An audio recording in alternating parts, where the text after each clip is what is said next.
Alright, GSP time and UFC 111. Okay, main card. Jim Miller, Mark Boschek. I think I'm pretty much obliged to pick Mark Boschek. Some people know the reasons. Uh, let's see here.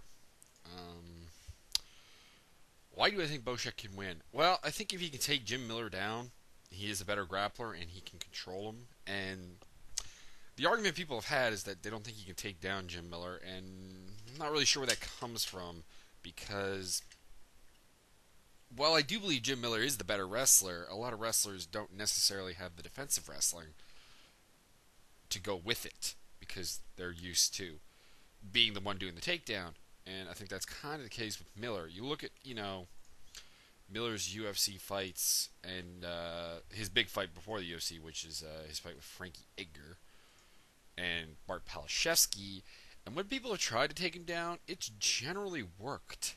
I don't really think anyone's really failed at it. I must say. Let's see here. David Barron. He got taken down by David Barron.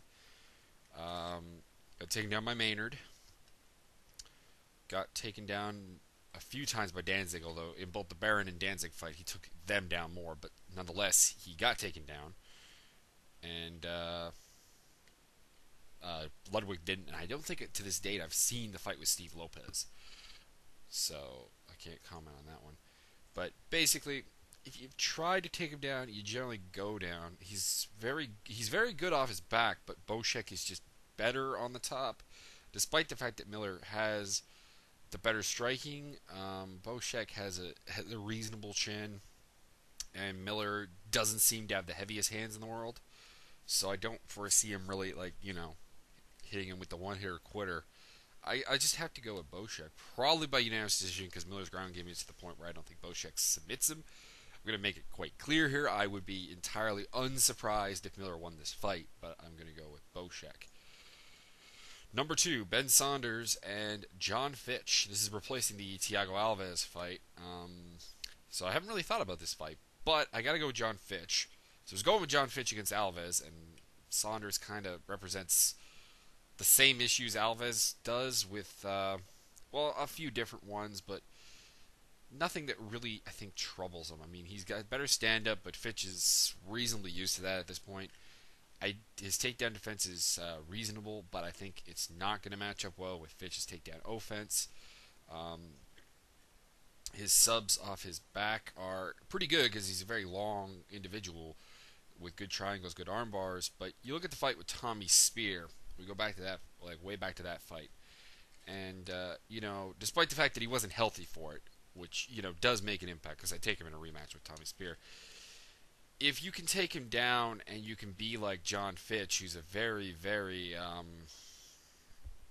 gritty top guy, who, you can lock subs on him and it's not going to do anything, I just don't see you being able to win. So I'm taking Fitch by unanimous decision.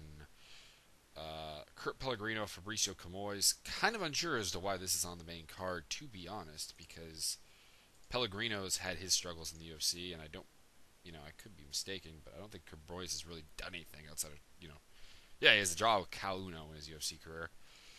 And Pellegrino is coming off a couple of wins in a row, but, one was over Tavares in a kind of boring fight. One was over Emerson in a fight that, he should win. And a fight over Josh Neer in which, people got pissed at him for taking Josh Neer down. Anyways, taking him in this fight, he's, I think, the better striker. I think he's the better wrestler. I think his grappling is in the neighborhood. I think he can take him down. I think he can control him down. I think if Tavares can't get you off the bottom, I don't think Camoys can. That's about it. Shane Carwin, Frank Mir. This fight could go both ways. This is for the interim belt. Of course, it's a 5-round fight. Question number 1 is Carwin's MMA cardio. I don't think it's a huge question because, he's a very decorated wrestler. He comes from a camp that usually has very solid cardio, so I don't think this is going to be an issue.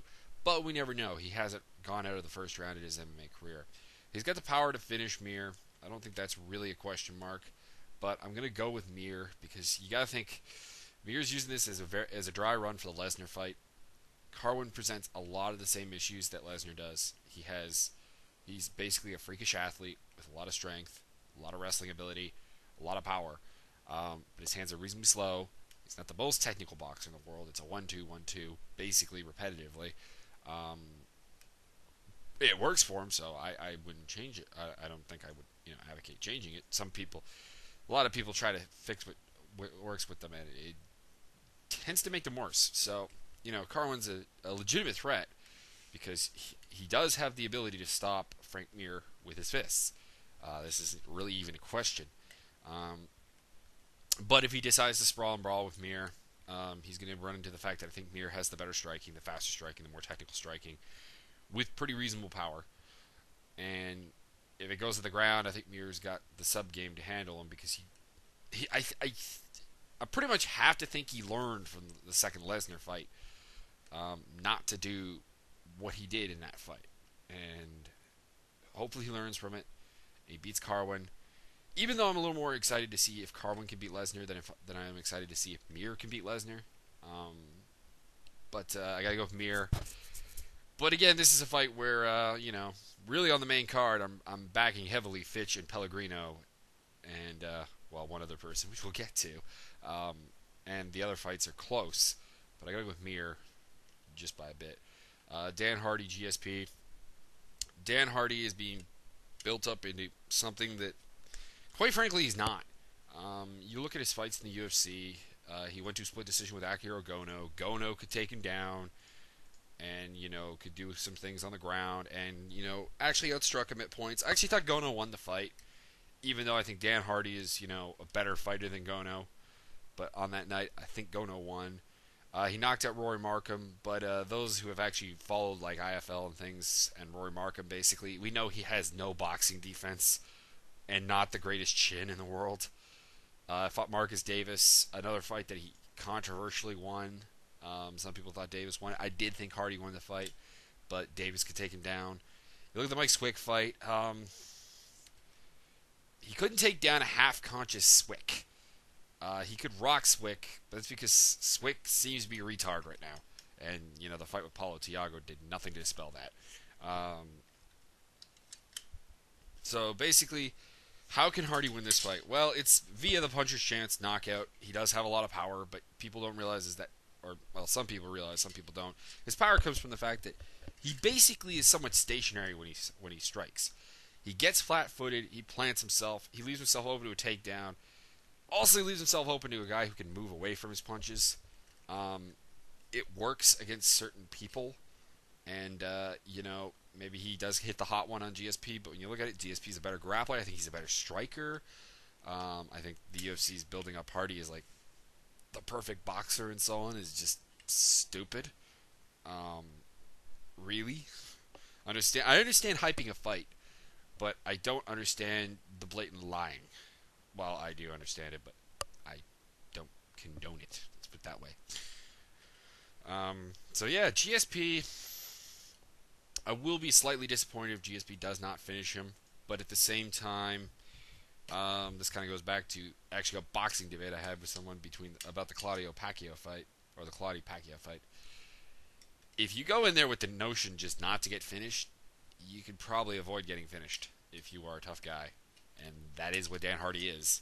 So it wouldn't surprise me if this went to decision. In fact, I'm going to pick decision. I'm going to hope for a stoppage because it would be nice to see GSP stop someone. But I don't think he has to. I think the people that are insisting that he has to are being... I don't really know what they're being. But unrealistic, perhaps? I don't know. That's about it. Is there anything on the undercard I really want to talk about? Matt Brown versus Ricardo Almeida. This is a bit of bad blood going into this fight, and I love it. I'm taking Matt Brown, probably by unanimous decision, possibly a TKO stoppage.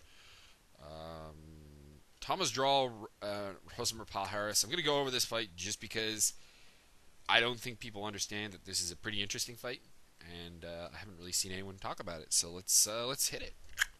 Palhares, obviously very good to ground, pretty good wrestler. Hands are terrible. Cardio's not that great.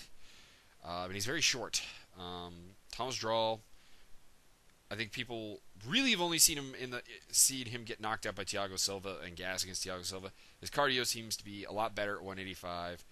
He's reeled off a trio of wins in a row recently over not great competition. Ivan Seretti, Mike Sesnilevich, and Drew McFedries. But I think he actually has. He may be able to Dan Henderson, Paul Harris. Basically, he actually has. People think of him as a striker, but he actually has wrestling as his primary strength, and it is. He's got heavy hands. Paul Harris's chin isn't really questionable. We haven't really seen him get tagged though, so we'll see. But I'm gonna go with draw via UD. It's a gamble pick right there. Anyways, that's all. Have a good one.